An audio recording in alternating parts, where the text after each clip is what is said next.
GloryDaze, the best of Morning Glory with PJ and Jim on Radio Nova. With insuremyvan.ie, the van insurance specialists. See how much you can save at insuremyvan.ie. Well, hello again. Hello again. Look at it. How long has it been since we did this? 2 years. Oh, years. At least 2 years since we had a podcast, yeah. Actually, it is a few weeks. We did have a decent old break. Well, I say decent old break. Decent old break. Did you? Yeah, I literally shit myself. You're away. You were sitting on your arse. I was, doing Christmas, I'm afraid, yeah. Devouring things that you like to devour. While I was literally dealing with 2 babies that had COVID and then got a belly bug that...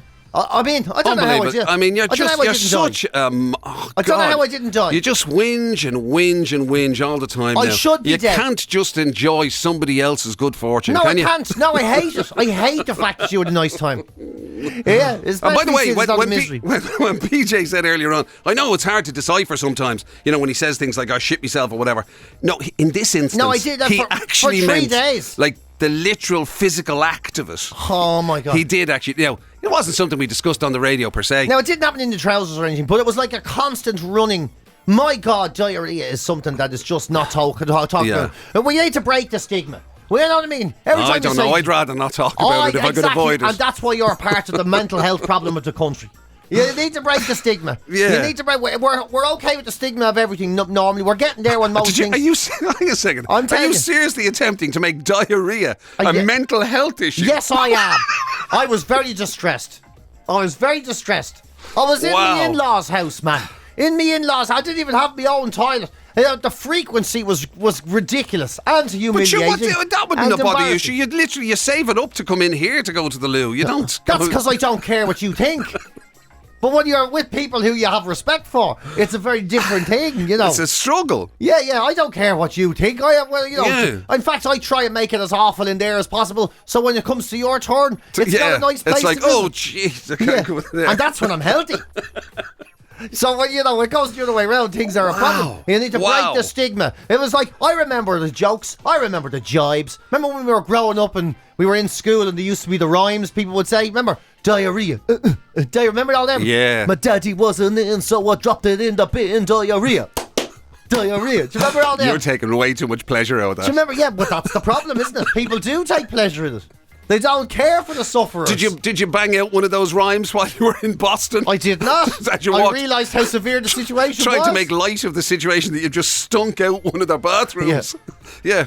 I know, yeah, but it's funny though, isn't it? It's kind of funny. Remember the rhymes? Yeah, I bet no one dares to go to the toilet upstairs. Diarrhea. Imagine that was how you told everyone. That's how you should have done it. Yeah. Oh, what's he talking about? Yeah. I don't know. My belly's kind of funny and now my bum's gone runny. Diarrhea. Yeah, everybody. Let's do a verse. Come on, okay, your turn. Go, Kelly's dad. Knock one out. Yeah. Oh, man. There is man, it was awful. At the best really of times, bad. Staying in other people's houses is tough. You know, it's uncomfortable anyway, right? It is, you're not sure of your P's and Q's. No matter how nice where things are and how, you don't want to overstep the mark. You don't want to be insult people and all. Yeah, and you don't want to be kind of somebody who's like, expects to be weighted on hand and foot, but likewise you don't want to be getting in the way, and you don't. But I have to say, stinking their house out. That's twice I've been in their house, right? Twice I've gone to Boston to see that family. Once I arrived and I had a migraine all day and just lay there going, and the second time I showed up and fired poop for 3 days. It's unbelievable. They must think that they've inherited, as a son-in-law, a basic, just a total hypochondriac kind of broken runt of the litter. He's after making 2 more of him with our daughter. What are we going to do? Yeah, like the genes he's after putting into the family pool. Yeah, look at them kids. Your man's head is flat. What are we going to do? Yeah.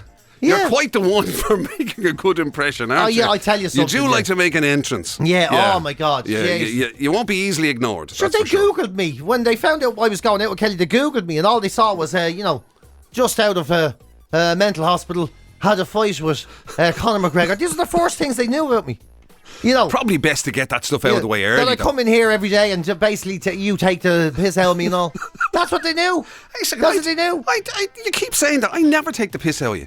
You literally just a moment ago said that you were slagging me off. I don't know what you were hearing. Yeah. I am a mere narrator. You a mere narrator on your life. Do you know what you are? You've got a mouth like my arsehole. It's passive aggressive. And what you do is you do this thing where you kind of go, well, you know that you're hanging me by saying things like you go, well, I had a wonderful Christmas. PJ, how was yours? And we all know. Everybody knows where that leads. Everybody knows the situation. I totally resemble that remark. It's unbelievable. Oh, yeah, absolutely unbelievable. And then the worst part is it's been absolutely non-stop. And you come in here, and I was so happy to get back to work. I was like, oh my God, I couldn't wait to get in. And for not instead of looking after two babies, have Jim look after me again. I couldn't wait to get in. Could not wait. And I come here, and Jim's like, oh my God, tough getting up this morning. I'm there. Oh, was it? Oh, was it? Yeah. Well, I guess you're very busy. 10 days of sitting on your fucking arse was very hard to change the new I tell routine. you, there was a couple of struggles. There was a couple of days where I didn't even leave the house. Oh, God. That can be tough. Now, Same you want to here. talk? There's a couple of days I didn't even leave the bathroom. You want to talk mental toughness? I tell you, you know. I'll tell you sometimes, and you're looking out at the rain and all. That was and it. You've got the fire blazing. And that was Jim's sort of thing. stuff, and and you think, I suppose I'll watch some TV. You know, it can be tough. We were saying on the show this morning, this is what's happened to us. You know, everything that I travelled away, I went on holidays away out of the country. I did all that, right? And it was very hard, right? It was very hard. Jim's idea of holidays now, and I have to say I agree with him, because this will one day hopefully be my future again.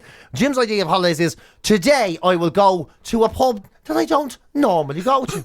That is within walking distance of my house, and I'll stay in my own bed for the holiday, for the night. And that it's an ambition to get back to that. You're right, because I tell you something, it's a great thing if you if you can turn around and say to somebody, do you know what I did today?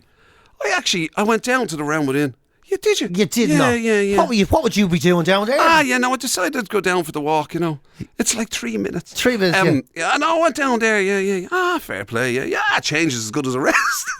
That's it. That's holidays. That's holidays. Sorry, that's where I am now. I'm all for that. That's where I am. I want to move to somewhere nobody's ever been before and do the same thing. Johnny Carney or something. And I love that stuff where, people kind of go, it must be great up your way, you know what I mean? With the lakes there and the mountains there and hills and everything. He's never been to any of them. That's what I'm saying. And you get people, and they'll travel, they literally, obviously I wish they wouldn't, because I don't like them. And if you are one of those people who walks hills and walks around our lakes, I wish you'd ever feck off. This is Jim all over. Not only does he not want to go anywhere, he doesn't want you to go anywhere either. Correct. Yeah. But anyway, people keep saying it must be great and you could go for lovely drives in the country and all that sort of stuff. I haven't been to any of those. I haven't been to any of them. I mean, I did walk the lake a little bit.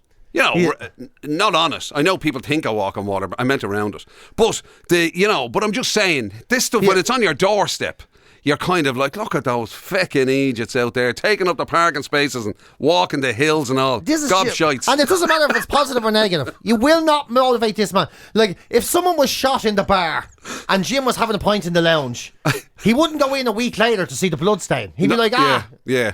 Take a picture of it. Not that ever happens up Jim's way, by the way. No, thankfully. It doesn't, thankfully, thankfully, that doesn't happen. But you are right. Yeah, it would be one of those things where it'd be like, did you go and check out there's, for example, here's a classic example, right? There's a new restaurant up Airway, right? Oh, geez. So it was taken over, and they took over this place and they revamped it. I've heard about this place. It's real new in the country and all. They've knives and forks and all. But they poured money into it or whatever, and they revamped. It's supposed to be beautiful and everything, and it's one of the lads behind it was originally behind the original Evoca and everything, like. So it's and it's supposed to be great. Brilliant, great! Whoa, look at that! Whoa, new way. I still haven't been. No, yeah. I haven't even walked down that way. Like, not only have I not gone inside, not only have I not gone in and actually tried it. You haven't even seen the sign. I haven't even walked down as far as it. So, yes, I am, And that's the thing. I'm a man of habit. I will grant you that. And I will say about you, that's fair enough. You know what I mean? Like, you know the way... you'll often hear about stuff all over, even in Dublin, people don't like leaving their areas a lot of the time. Yeah. So then you hear things like, the cobblestone is closing down, and everyone goes, Mother of Jesus! The cobblestone! a historic part of the fabric of the fucking city that we were born in. No way, I'm not having it. When was the last time you were in it? Yeah. I was never in it, but that's not the point. I've driven past it loads of times. Or the ones where they turn around and go, no, you're joking, not the cobblestone. Not the cobblestone. Jeez, I was in there 20 years ago. That's the problem. You haven't been since. Yeah, the last time you were in there, a pint cost 25 pence. Yeah. That's why they're closing down. That's why developers are Disgraceful. Absolute disgrace. Oh, I used to love that pub. Did you go a lot? Oh, I tell you something. I went there once. Just the once, was it? Yeah, no, I went there once. Oh, it was lovely. Unbelievable. Yeah. See, you'll find they'll struggle to survive on your one visit, to be fair. So wonder why they're closing down. And we do it with stuff you don't even have to travel for. You know, like, we're not going to sell the Bounty Bar anymore. For fuck's sake. Like, you can literally walk. You're driving to a petrol station. They're there. Yeah. In the petrol station. I can't believe it. I grew up eating them. I used to love a Bounty. I used to love a Bounty. Used to, did you? Did you? When's the last time you ate one? When I was a kid, I used to sell them wrapped in newspapers. In the 1962s, you know, it's the great human condition. It is, isn't it? Yeah. Yeah, want what you can't get. The best one was on TV last week. There was a thing on TV. I don't know if you saw it. There's been loads of debate online. The Irish language. And there's this fella stood up and he's been absolutely destroyed online because he says, I don't actually want to learn it. You know, I don't see why I should be forced to learn it. I won't. And they're like, you Philistine, animal bastard. No respect for your history. Literally none. Can you speak Irish? That's not the point. Does anyone you know speak Irish? Fuck off. Are you going to learn it? Are you going to learn it in the future? Will you put any time into it? Mind your own fucking business and shoot that boy. Shoot him. He knows nothing about his own culture and history. Yeah. Absolute disgrace that he doesn't care about Irish. What proof have you that you ever cared about it? Mind your own fucking business. I need a bounty in the cobblestone. And pay attention to your culture. Like, nobody knows this bleeding thing. Yet you're all judging a fella who's just says, He's been honest. I don't want to do it. Yeah, he's actually been honest. I don't want to do it. Yeah. And if any of us wanted to do it, we'd have learned it. Yeah, the thing about it is there wouldn't have to be initiatives to save the Irish language if everybody was going around talking it. Yeah. It's funny the way the Irish language is less popular than chips, you know. Chips is not compulsory in school. In fact, they try to discourage us from having chips every day. And there's a lot of fucking round people in this country. Maybe I'm one of them. Because I have an enthusiasm for chips. Yeah. You know. A bit more of an enthusiasm for chips than, say, for example, the Irish language. Exactly. So when someone stands up and says, I think chips should not be compulsory in school, I don't feel threatened by it. Yeah. There's loads of chips. Yeah. But when somebody says it about the Irish language, people lose their marbles. Yeah. And chips, by the way, you'll probably say that's not cultural. This is the root crop capital of the world. We had a famine. We couldn't eat chips. For however long the famine was. Absolutely. So that's what I'm saying. You should use that. If anybody ever accuses you, right, of, because you don't speak fluent Irish, if anybody ever accuses you of not knowing your history or not being patriotic enough, you can literally retort with, do you know how many fucking chips I eat? Yeah. Do you know that? And do you know why I do it? I do it not because I like chips. No, because it's out of respect of those people who couldn't back in the day. So name 5 types of potato. You fucking arsehole. Name 5 types of potato you can make chips from. You can't, can you? Morris Piper. Yeah, Morris Piper. Yeah, that was Queens. What is it, 1962? We haven't made chips from Queens since we threw the Brits out. Real stars. Yeah. See, there you go. You don't know anything. Yeah. That's not a bad retort, isn't it? Yeah. I proudly eat chips on behalf of my nation. Yeah. On Ireland. Yeah, root crop capital. I don't know why. I'll tell you something. We're getting into dodgy territory here. Because remember the last time we were... What's the... Somebody was, I know what it was. There was a thing years ago, and it was like, I know this is going to sound ridiculous, right? But you'll remember this the minute I say it. Yeah. There was kind of like Famine the Musical. Do you remember that? I do remember that, yeah. And we got in trouble. You and me got in trouble. I love the way, right? In loads of things in your life, it's I. Right? It's like, I did this, I did that, I did this, I'm the actor on that, I'm the guy, I'm the comedian, and then suddenly we're in trouble and it's like, we got in trouble. We got in trouble. It's amazing how the we collectively, as a unit, got in trouble because Now it might have been for stuff you said, but in fairness, you encouraged it and you laughed all the time because we started saying what songs would be in the musical. Yeah. And people got very irate about it. Because the first one we thought of was, I'm a starving girl in a starving world. Yeah. I love the fact that we got in trouble didn't stop you going right back into the... It's not fantastic. We're eating plastic. It's fucking terrible.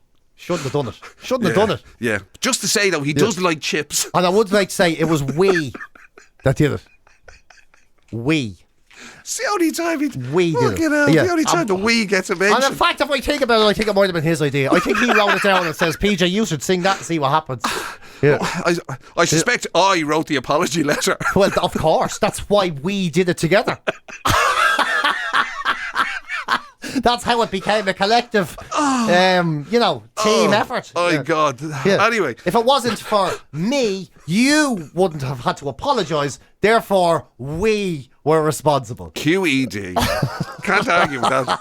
Come here, listen, here's a few bits that we did during the week on the show.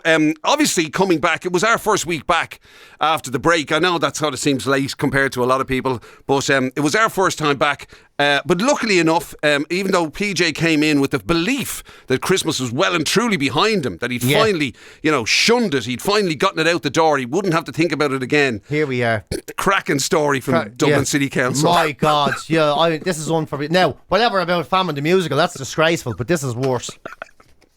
Also, bizarrely, a parrot came up on the show during Again, what was that about? It was about a parrot who... Well, I don't want to give the game away, but he ratted a man out. He basically told a story about a man and got him into trouble. Do you remember? Yeah. You see, people think talking animals is a good thing. It's never been a good thing. No, you have to be careful. Imagine your dog. Yeah. Guess what he was doing before you came in? Shut up. He tried to do the lick in the balls of the fireplace like I do. He was trying to copy me. Yeah, he did. Yeah, he had his leg in the air. He was doing the licks and all. Tell them about it. Wow.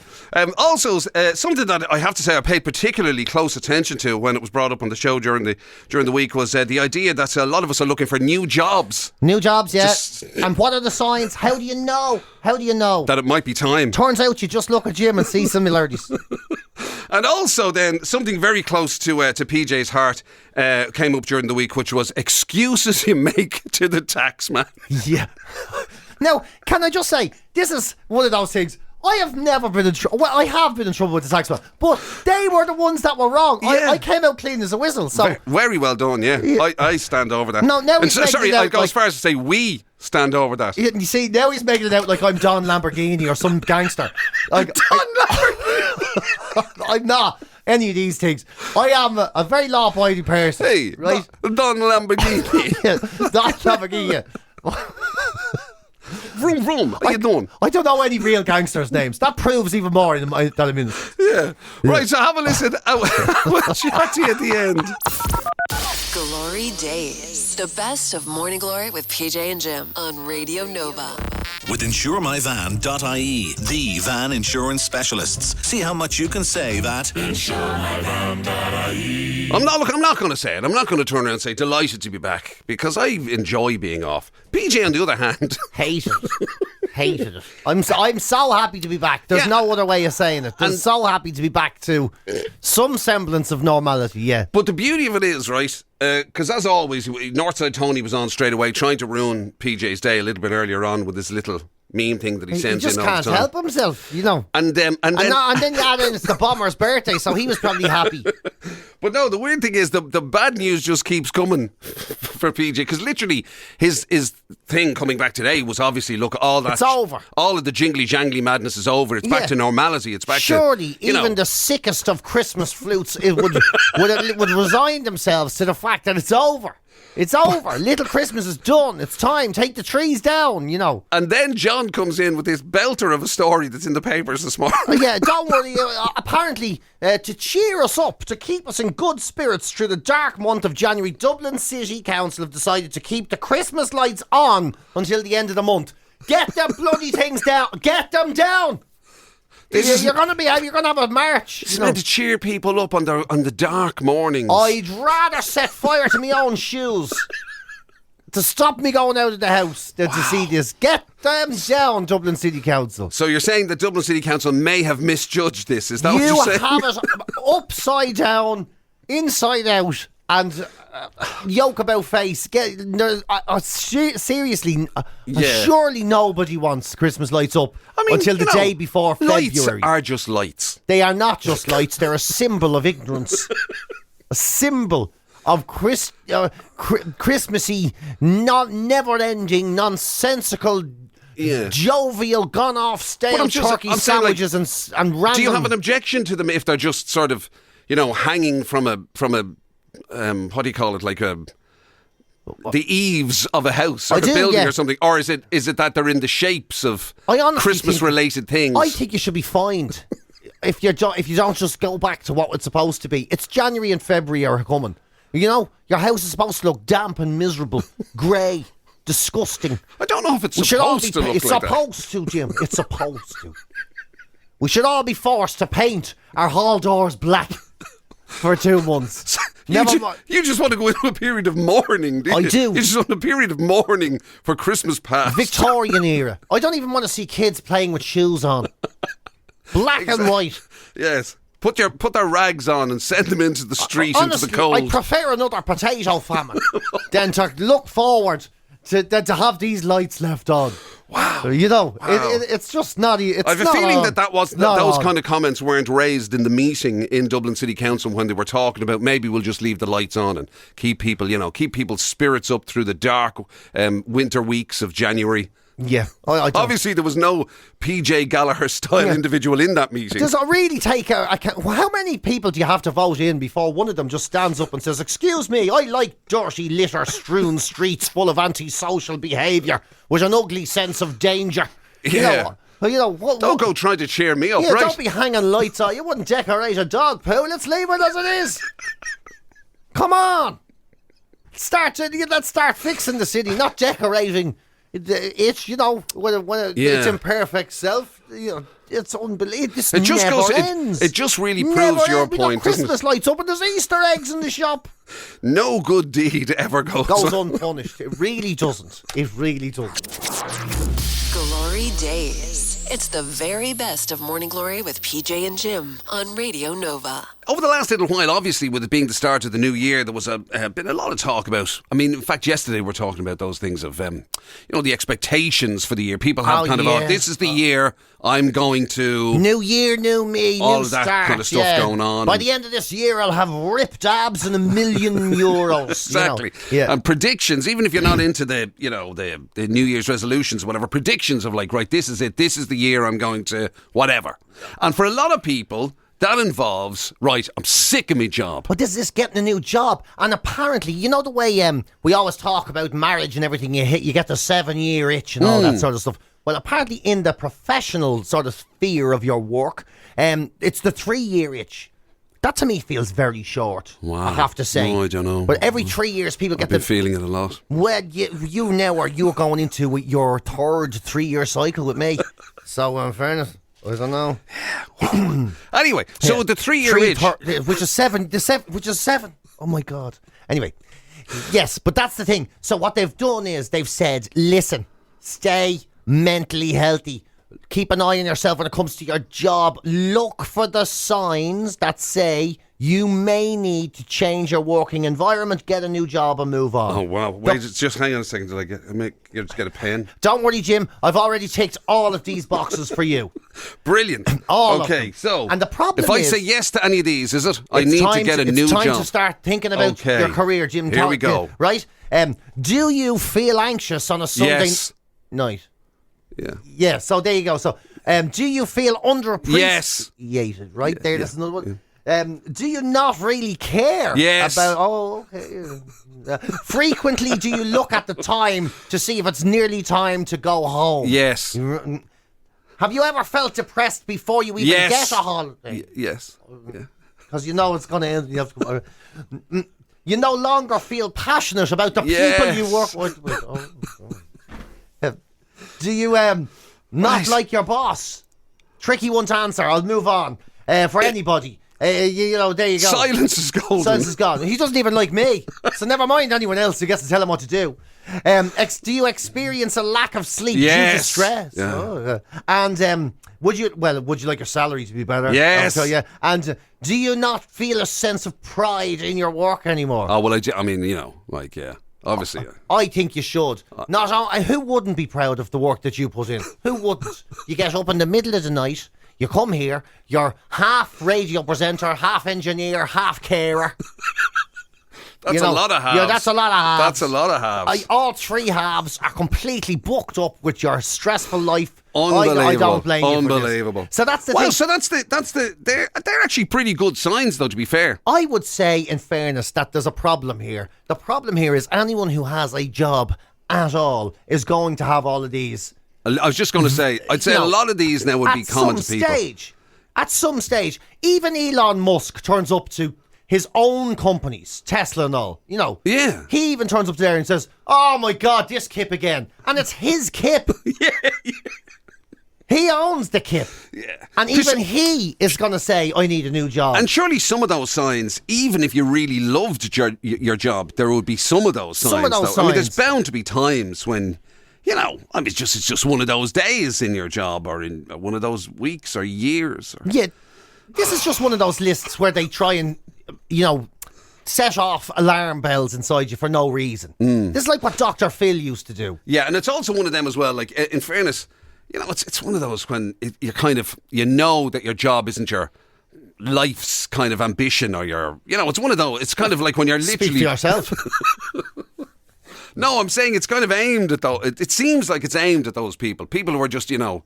Unfulfilled. Exactly. In general, anyway. Yeah. You know, it's not like obviously you have a career. You know what I mean? You're a multinational, well-known multinational. I don't know where that came from. Yeah. You're a multifaceted, you know, entertainer across, you know, various disciplines, comedy and other things.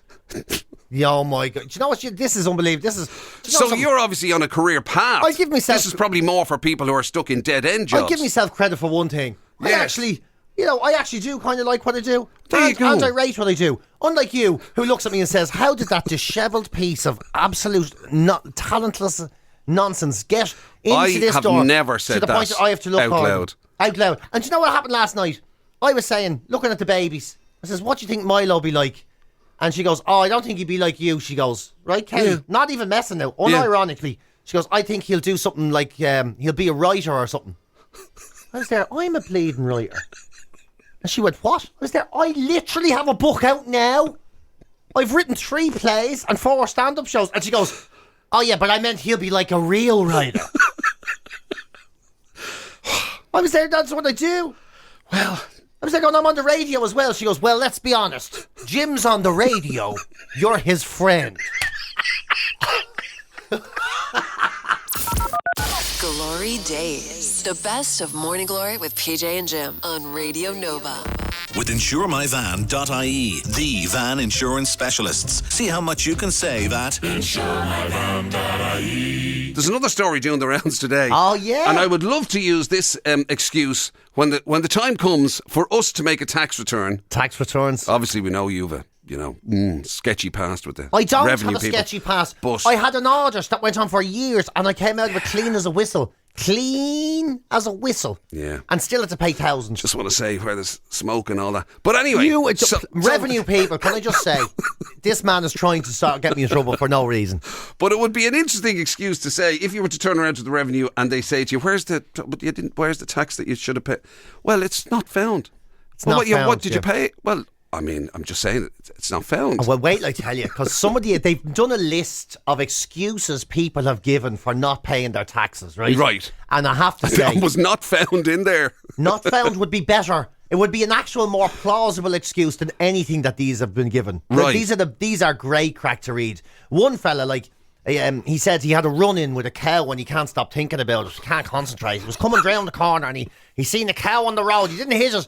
He just went around. Every time he closes his eyes or blinks, he sees the cow. And now they're asking me to concentrate on numbers. Oh, you're soulless vampires. He's saying he never got around to making the return because he's obsessed with because he did make it around the cow. Yeah. Oh my God. Yeah, and honestly, another fella says his pet goldfish died and he's feeling upset. He'll get to it as soon as he can. But I love this one. He says, I was just going to do it, right? Honestly, and I saw a volcano going off on the television. And sure, I was the whole day, I was distracted. And sure, I haven't been able to think about anything else, he goes. And they're like, but what about your taxes? He goes, and what about the poor people who live in... Yeah. Oh, it's great, isn't it? Where is this, in America or somewhere? Where is this? Or is this... Most of these are actually from the over the water in England. Are you serious? This is a great one, though.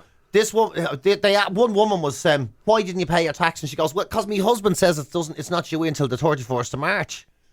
And they were like, it hasn't been like that for years. It was due in the end of the year. You have to pay now. And he went, well, I think that's something you should probably bring up with him, isn't it? They were like, we have no dealings with him. Yeah, well, they might be your rules. Well, they might be your rules, but think you'll find that my husband thinks differently. I have spoken to my husband, and he says March will do. So I don't know what you're going to do with that. Oh my God. That's obviously an argument. Although I still think it's better than some lad claiming that he had a run-in with a cow. Oh, yeah. And they get better. One fella said... What did he actually think was going to happen? That the guy in revenue was going to turn around and go, oh my God, but sure, you couldn't be expected to pay the money you owe because you had a near miss with a cow. Well, honestly, I know that's mad, but then you've had one fella goes, I'll get to it. I'm really sorry it's late. It's just I have a bad back and I keep my envelope upstairs. Says I can't get up to it. So as soon as I'm able to get up, I'll do the tax return. I have to say, a bit of validity in that, I would have said. You know what I mean? And then there's another fella Physical disability there. Another fella says, I haven't been at home. And they were like, why haven't you been at home? He goes, I wrote a one-man play and I've been touring it. So... They used your excuse. Not unreal. It's not absolutely unreal. He's been touring it so he didn't have time I've been to make a tax return. My one-man play, yeah. And they were like, are you making money on that? To which he says, no. Oh, just doing it for fun. Just doing it because I like entertaining people. Why would you ask me that? It's a charity. It's just doing it in front of family members.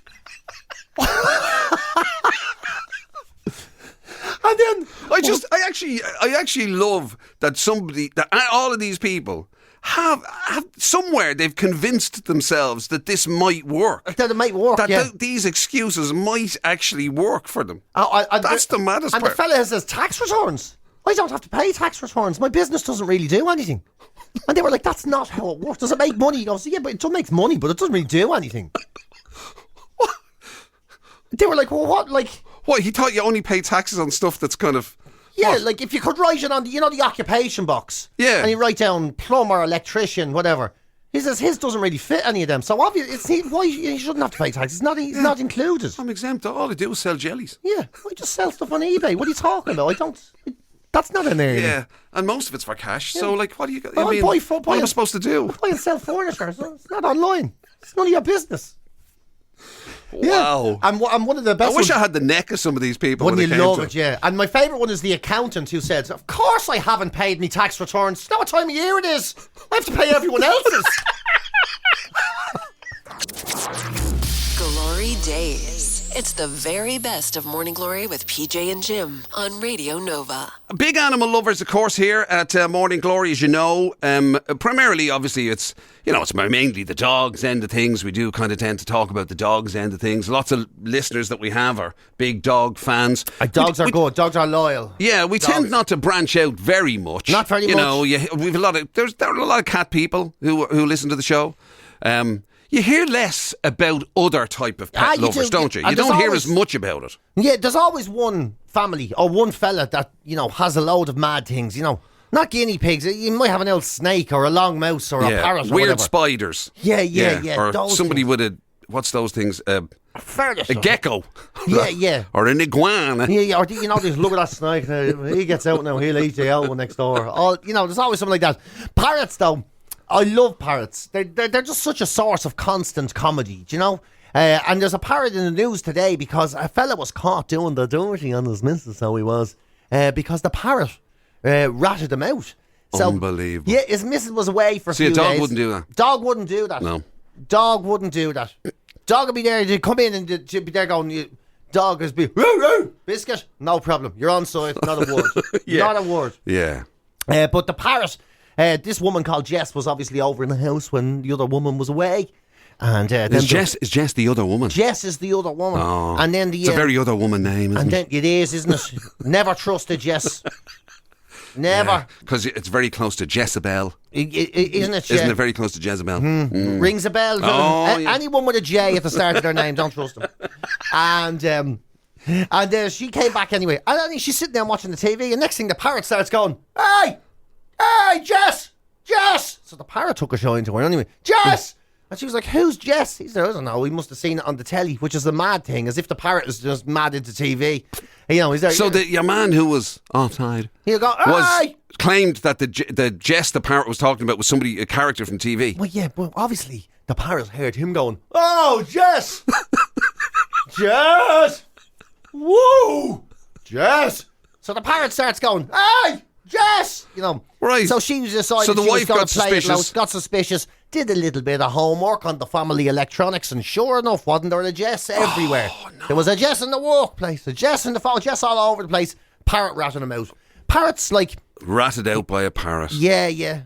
Parrots are crafty animals, though. You know my old story, the famous story of that woman who was dying in the house, a friend of mine. That's right, yeah. And the parrot, the parrot copied, she died of pulmonary fibrosis, coughed to death, basically.